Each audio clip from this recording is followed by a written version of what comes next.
Sir हमें बताइए, संत रामपाल जी महाराज जो आज पूरे देश में अपने ज्ञान, अपने धर्म और अध्यात्म को लेकर विश्व प्रसिद्ध बने हुए हैं, पूरे देश और दुनिया में छाए हुए हैं, उनके ज्ञान को लेकर आपका क्या मतभेद है?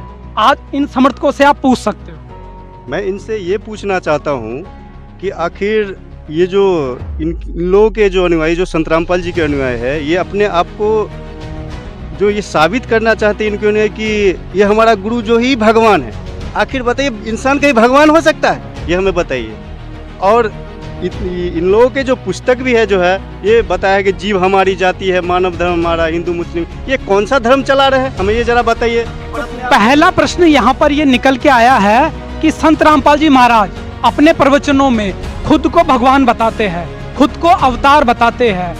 इस आरोप में कहाँ तक सच्चाई है, हम उनके अनुयायियों से ही जानते हैं। तो सर, सबसे पहले इनका जो प्रश्न है उसके बारे में हम सीधे तौर पे आपका उत्तर जानना चाहेंगे। क्या संत रामपाल जी महाराज अपने प्रवचनों में, किताबों में खुद को भगवान बताते हैं? जी देखिए, ऐसा है कि संत रामपाल जी महाराज जी जो सत्संग और प्रवचन करते हैं, वो आज इंटरनेशनल चैनल पे डीवीडी के माध्यम से, रिकॉर्डिंग के माध्यम से आज पूरे भगत समाज में, संत समाज में, इंटरनेशनल मीडिया में सब कुछ उनके पास में मौजूद है। और गुरु जी ने, हमारे संत रामपाल जी महाराज जी ने कम से कम 10-20 तरीके की अलग अलग पुस्तकें लिखी हुई है, वो भी आज पूरे भारतवर्ष में जगह जगह फैली हुई है। तो इस प्रकार की बात कहना कि कहीं पे हमारे संत रामपाल जी महाराज जी खुद को भगवान कहते हैं, ऐसा बिल्कुल भी गलत है। ऐसा कोई प्रमाण नहीं है, ना मीडिया में ऐसा कोई प्रमाण मिलता है, ना कोई उनके लिखित द्वारा पुस्तकों में ऐसा कोई प्रमाण नहीं मिलता। बल्कि जो उनके भगत हैं, जो उनके अनुयायी हैं, वह जो संत रामपाल जी महाराज जी की दी हुई भक्ति करते हैं, उनसे उनको अद्वितीय लाभ प्राप्त होता है।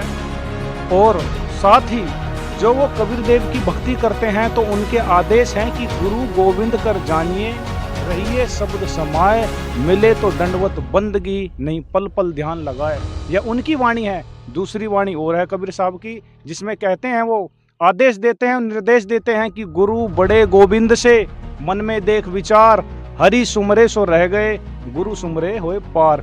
इसमें कबीर साहब जी का बिल्कुल ही स्पष्ट निर्देश है और आदेश है कि जो उनका भेजा हुआ गुरु होगा, पृथ्वी पर संत होगा, उसकी मान्यता एक परमात्मा के बराबर और परमात्मा से ऊपर होगी। तो ठीक इसी तरीके से जो उनके भक्त हैं, संत रामपाल जी महाराज जी अपने आप को भगवान कभी नहीं कहते। वो तो कहते हैं कि मैं उस परमात्मा का कुत्ता हूँ, उनका दास हूँ। लेकिन जो भक्तों को उनसे दी हुई भक्ति विधि से लाभ होता है और जो प्रमाण उनको परमात्मा के निर्देश हैं, आदेश हैं, उससे वह उनको भगवान कहते हैं और कहते रहेंगे। साथ में मैं आपको एक और प्रमाण बताता हूँ कि सनातन धर्म के अंदर में राम और कृष्ण जी भी आए थे पृथ्वी के ऊपर। उन्होंने भी अपने गुरु जी को दंडवत प्रणाम किया था। और साथ में वाणी बोली गई है पुराण के अंदर में कि गुरुर् ब्रह्मा गुरुर् विष्णु गुरुर्देवो महेश्वरा, गुरु साक्षात परम ब्रह्म तस्मै स्वरूपे नमः। तो आप बताइए, जब राम और कृष्ण सनातन धर्म में भी गुरु की महिमा, गुरु जी का स्थान ब्रह्मा विष्णु शिव जी से भी ऊपर मानते हैं, तो क्या हम संत रामपाल जी महाराज जी के अनुयायी और कबीर पंथ के जो हम अनुयायी हैं, क्या अपने कबीर साहब जी के आदेश को फॉलो नहीं कर सकते? बिल्कुल कर सकते हैं। हम उनको भगवान कहते हैं और कहते रहेंगे। जैसा कि दर्शकों आपने देखा कि संत रामपाल जी के अनुयायियों ने ये बताया कि संत रामपाल जी महाराज खुद को भगवान नहीं कहते, ना ही किसी प्रवचन में उन्होंने ऐसा कहा, ना ही अपनी किताबों में ऐसा छापा, बल्कि उनके अनुयायी उनके ज्ञान से परिचित होकर कबीर साहिब के आदेशों पर चलकर उनको भगवान तुल्य मानते हैं। तो मैं अब अगला प्रश्न और भी ले लेता हूँ कि लोगों के और क्या क्या मतभेद है। तो सर, आपका संत रामपाल जी के अनुयायियों के साथ क्या मतभेद है और आप क्या पूछना चाहते हो, आज आप पूछिए। मेरा एक प्रश्न है, क्या संत रामपाल जी महाराज सभी धर्म से अलग भक्ति विधि बताते हैं? तो क्या वो एक नई धर्म खड़ा करना चाह रहे हैं? तो जैसा कि दर्शकों आपने देखा, एक प्रश्न और निकल कर आया है, संत रामपाल जी महाराज क्या एक नया धर्म खड़ा कर रहे हैं? इसका जवाब हम जानेंगे इनके समर्थकों से। जी, मैं ये कहना चाहता हूँ कि जिन्होंने ये प्रश्न उठाया है कि संत रामपाल जी महाराज जी एक नया धर्म खड़ा कर रहे हैं, उन्होंने, मुझे ऐसा लगता है, अभी तक संत रामपाल जी महाराज जी के विचारों को, सत्संगों को और प्रवचनों को अभी तक देखा नहीं, ना ही उनकी किसी प्रकार की लिखित पुस्तकों का उन्होंने अभी तक कोई सी प्रकार का कोई भी अध्ययन किया है। इसीलिए उनको ये भ्रम है और ये कही सुनी बातें वो कह रहे हैं। जो असलियत है, जो प्रमाणित है, मैं आपको वो बात बताता हूँ कि संत रामपाल जी महाराज जो हिंदू है उसको गीता, वेद, पुराण के आधार से ही मंत्र और साधना और भक्ति विधि बताते हैं। वो धर्म परिवर्तन नहीं करवाते। जो हमारे संत रामपाल जी महाराज जी का ज्ञान समझता है, प्रमाण देखता है, तो वो जो हिंदू है वो असली हिंदू बनता है, जो मुस्लिम है वो असली मुस्लिम बनता है, जो सिख है वो असली सिख बनता है, जो क्रिश्चियन है वो वास्तविक में क्रिश्चियन संत रामपाल जी महाराज जी के ज्ञान को सुनकर वो भक्ति करने से तभी बन पाता है। आज आपने देखा होगा कि धार्मिक व्यक्ति तो बहुत हैं, हिंदू कहता है मैं भी धार्मिक, मुस्लिम कहता है मैं भी धार्मिक, सिख और ईसाई सभी कह रहे हैं मैं धार्मिक हूँ, पर जब उनकी धार्मिकता का स्तर देखोगे तो वो शून्य हो चुका है बिल्कुल। तो जो संत रामपाल जी महाराज जी हमारे ज्ञान देते हैं, जो भक्ति देते हैं, उससे सद्भावना, भाईचारा और अंदर से आध्यात्मिक ऊर्जा की उत्पत्ति होती है और इससे मानव सचमुच में धर्म को वो ना बना के वो धार्मिक व्यक्ति बनता है, जो संत रामपाल जी महाराज जी बनाते हैं, धार्मिक व्यक्ति बनाते हैं। जी सर, मेरा इसी से संबंधित प्रश्न रहेगा कि संत रामपाल जी का क्या नारा है? संत रामपाल जी का नारा से ही पता चलता है कि हमारे रामपाल जी महाराज कौन सा धर्म चला रहे हैं। हमारे गुरु जी का नारा है कि जीव हमारी जाति है, मानव धर्म हमारा, हिंदू मुस्लिम सिख ईसाई धर्म नहीं कोई। तो ऐसा संत जो मानव धर्म को श्रेष्ठ बता रहा, वो कोई अन्य धर्म चलाएगा, वो कोई धर्म विरोध काम करेगा? तो इसलिए ये जो लोग भी बोल रहे हैं वो भी अनजान है, अज्ञानी है, उनको सही मार्ग नहीं मिला है, इसलिए ऐसा कर रहे हैं। तो बल्कि मैं एक बात और इसमें कहना चाहता हूं कि हमारे संत रामपाल जी महाराज जी कोई धर्म अलग खड़ा नहीं कर रहे, बल्कि वो चारों धर्म के व्यक्तियों को, उनके मानने वाले अनुयायियों को एक कर रहे हैं, एक कर रहे हैं।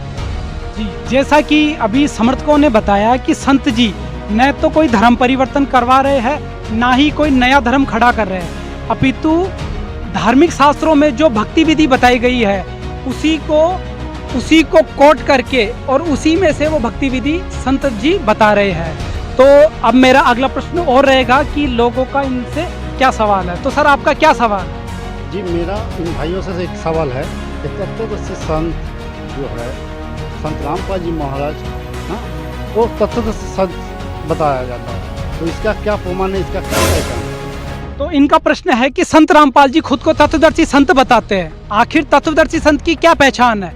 भारत में करोड़ों संत है, अगर हर एक संत अपने नाम के आगे तत्वदर्शी संत, सदगुरु लगाने लग जाए तो भगत समाज के सामने बहुत बड़ा एक शंका का दायरा हो जाएगा कि असली गुरु किसको माने, असली संत किसको माने।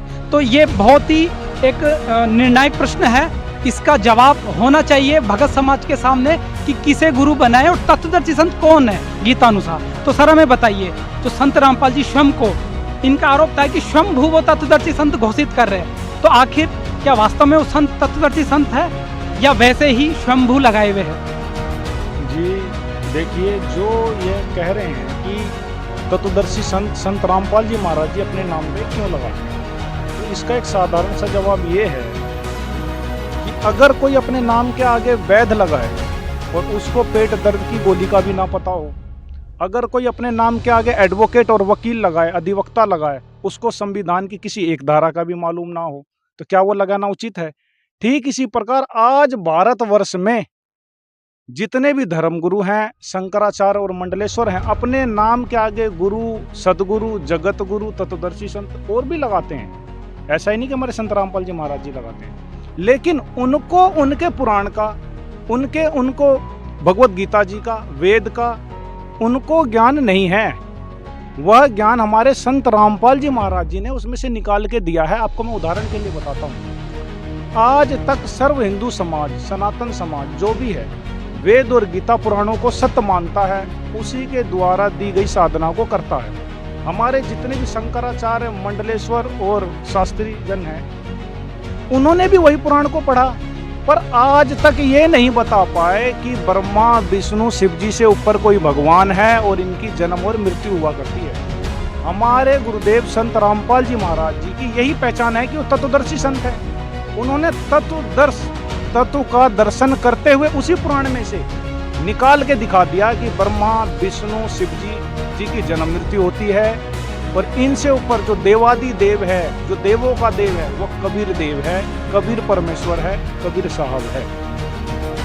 तो इस आंसर का मैं और भी अनुयायियों से लेना चाहूंगा। सर, आप भी कुछ कहना चाहोगे इस विषय पर? इस विषय में हम लोग यही कहेंगे कि तत्वदर्शी संत की क्या पहचान है? कोई गीता का प्रमाण है या कुछ और? बिल्कुल प्रमाण है। हम लोग जो भी बोल रहे हैं, चाहे हमारे गुरु जी ने आज तक जो भी हम लोग को शिक्षा दी है, वो ऐसे हवा में नहीं दी। हमारे गुरु जी ने जो भी बताया है वो शास्त्रों से, गीता से, वेद से प्रमाणित करके बताया है। और इसको, इस चीज़ की जानकारी यदि हो जाए तो सचमुच में पूरा माने हमारा समाज ही बदल जाए। तो ये प्रमाण हमारे गीता का 15 अध्याय का एक प्रथम ही श्लोक में है कि ये जो संसार है उल्टा लटका हुआ वृक्ष है, जिसका जड़ तो ऊपर की तरफ है और नीचे शाखा पाता डाल सब है। तो इस जो उल्टा लटका हुआ वृक्ष है, इसका जो सभी विभागों को सही सही बता देगा कि जड़ कौन है, तना कौन है, शाखा कौन है, पत्ता कौन है, वो होता है तत्वदर्शी संत, जो कि आज तक किसी के पास नहीं था। भारत की बात छोड़िए, पूरे ब्रह्मांड में, हम तो कहे पूरे विश्व में किसी के पास एक ज्ञान नहीं था।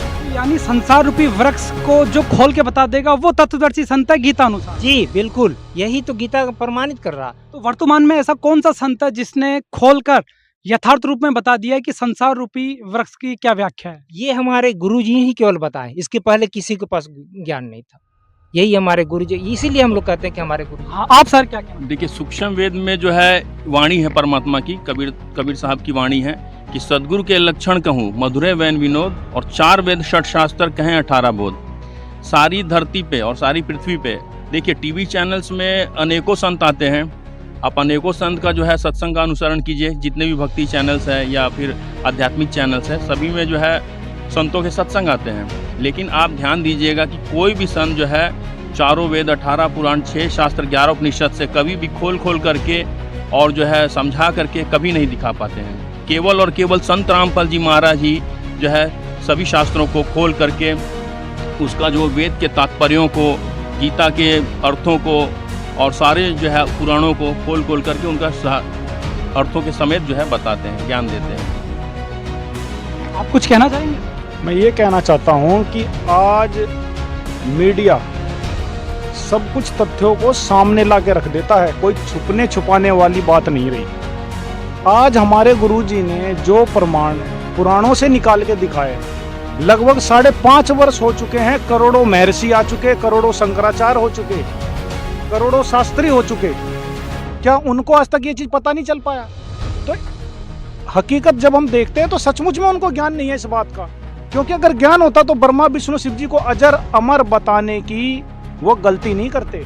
इससे स्वयं सिद्ध है, आज जन जन को पता है कि वेद पुराण और भगवत गीता जी का असली कौन से संत को है ज्ञान, वो हमारे संत रामपाल जी महाराज जी को है। इनके अलावा किसी को भगवत गीता वेद पुराण का कोई ज्ञान नहीं। जैसा कि अभी अनुयायियों ने बताया कि वर्तमान में जो शास्त्रों के अनुसार ज्ञान बता रहा है, जो शास्त्रों में से गूढ़ तत्व को खोजकर समाज को बता रहा है, वही तत्वदर्शी संत है। तो इनके जो तर्क है, जो तरक्की की कसौटी पर आज जनता को पता लगा कि तत्वदर्शी संत कौन है। तो सर, आप क्या पूछना चाहते हो संत रामपाल जी महाराज के समर्थकों? मैं इन लोगों से ये पूछना चाहता हूँ कि संत रामपाल जी महाराज स्वयंभू जगत गुरु बने हैं या किसी सनातनी प्रक्रिया के जरिए वो अपने आप को जगत गुरु बनाए हैं, या फिर मैं उनसे ये भी पूछना चाहता हूँ कि संत रामपाल जी महाराज अपने नाम के आगे जगत गुरु क्यों लगाते हैं? जी, तो इनका एक प्रश्न है कि संत रामपाल जी महाराज स्वयं को जगत गुरु क्यों कहते हैं? क्या वो स्वयंभू खुद को ही जगत गुरु उन्होंने साबित किया है या किसी प्रक्रिया के तहत है? तो मैं जो संत रामपाल जी की महिला अनुयायी हैं उनसे इस प्रश्न का उत्तर लेना चाहूंगा। तो मैडम, आप क्या कहना चाहते हो इसके बारे में?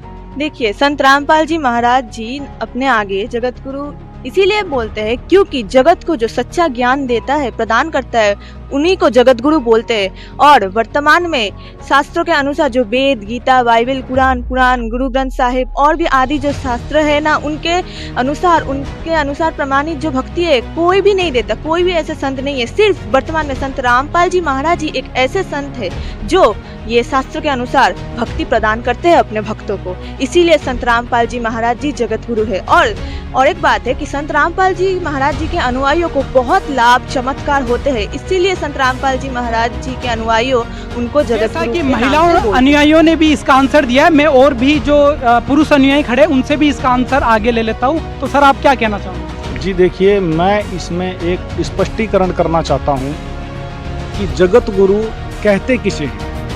आज वर्तमान में पूरे पृथ्वी के ऊपर हिंदू, मुस्लिम, सिख, ईसाई 4 कम्युनिटी बहुत भारी संख्या में है, जिनकी अरबों और करोड़ों की संख्या है। आज अगर देखा जाए तो जो मुस्लिम धर्मगुरु है वह सिर्फ कुरान, मस्जिद और हदीस के अनुसार ही ज्ञान देता है। वह वेद और भगवत गीता के ऊपर किसी प्रकार का कोई ज्ञान नहीं देता। अगर हम बात करें पादरी की, पोप की, वह क्रिश्चियनिटी में सिर्फ अपने बाइबल के ऊपर ही ज्ञान दे सकता है। गुरु ग्रंथ साहिब या संतों की वाणी के ऊपर कोई सी प्रकार की टिप्पा टिप्पणी नहीं कर सकता। उसका ज्ञान उस दूसरे धर्म के मामले में शून्य होता है। ठीक इसी प्रकार हिंदू धर्म के जो आज हमारे मंडलेश्वर और शंकराचार्य हैं, ये अपने वेद और गीता जी का तो संस्कृत में अनुवाद कर देते हैं, लेकिन आपको मैं एक दावे के साथ कह सकता हूँ, उनको ना कुरान शरीफ का, ना बाइबल का, ना किसी अन्य संतों की वाणी का ज्ञान उनका सुन रहता है। लेकिन जो जगत गुरु होता है वो तो आप सबको पता है कि जो जगत गुरु होता है वो पूरे पृथ्वी के लिए होता है। उसके लिए किसी प्रकार का धर्म, किसी प्रकार की भाषा महत्वपूर्ण नहीं रखती। वो सभी धर्मों में छुपे हुए गूढ़ रहस्यों को उजागर कर देता है। और ये काम आज पूरी पृथ्वी के ऊपर में संत रामपाल जी महाराज जी ने किया हुआ है। हिंदू, मुस्लिम, सिख, ईसाई सब में वह एक भगवान और एक प्रमाण और एक मंत्र उन्होंने निकाल के दिखा दिया। इससे स्वयं सिद्ध हो जाता है कि जगत गुरु जो आज पूरे पृथ्वी पर है वह सिर्फ और सिर्फ संत रामपाल जी महाराज हैं। उनके अलावा कोई ना हुआ है, ना कोई हो सकता है। तो जैसा कि संत रामपाल जी महाराज के अनुयायियों ने जगत गुरु की परिभाषा और उसके तर्क देकर बताए कि संसार में जगत गुरु कौन है, तो मैं एक बार इनसे भी जान लेता हूं कि जो इन्होंने अभी तर्क दिए हैं वो कितने सही है और कितने खरे हैं। तो सर मैं आपसे पूछना चाहूंगा कि हिंदू धर्म में जगत गुरु कौन है? हिंदू धर्म के अनुसार जो हमारे शंकराचार्य जी हैं वही जगत गुरु होते हैं। तो सर हमें बताइए, शंकराचार्य किसका ज्ञान दे रहे हैं? वो तो केवल हिंदू धर्म तक सीमित है या अन्य धर्म का ज्ञान दे रहे हैं? नहीं, वो तो अभी फिलहाल केवल हिंदू धर्म तक ही सीमित हैं। तो सर क्या वो मुस्लिम धर्म या ईसाई धर्म का ज्ञान दे रहे हैं? नहीं, ऐसा तो नहीं है। तो सर जगत गुरु तो वो होता है जो पूरे जगत में सभी धर्म शास्त्रों का ज्ञान देता है, जबकि शंकराचार्य तो एक धर्म विशेष का ज्ञान बता रहे हैं। तो आपके अनुसार तो फिर वो जगत गुरु नहीं होना चाहिए परिभाषा के अनुसार? नहीं, इस हिसाब से तो फिर वो नहीं हो सकते हैं, लेकिन मैं इसके ऊपर और ज्यादा कुछ नहीं बोल पाऊंगा। तो जैसा कि अभी इन्होंने बताया कि हिंदू धर्म में शंकराचार्य स्वयंभू जगतगुरु होते हैं, लेकिन उनका ज्ञान एक धर्म तक और कुछ सदग्रंथों तक ही सीमित होता है, जबकि जगत गुरु तो जगत को ज्ञान देने वाला, सभी संपूर्ण धर्मों के धर्म ग्रंथों का ज्ञान उजागर करने वाला, जगत का कल्याण करने वाला संत होता है।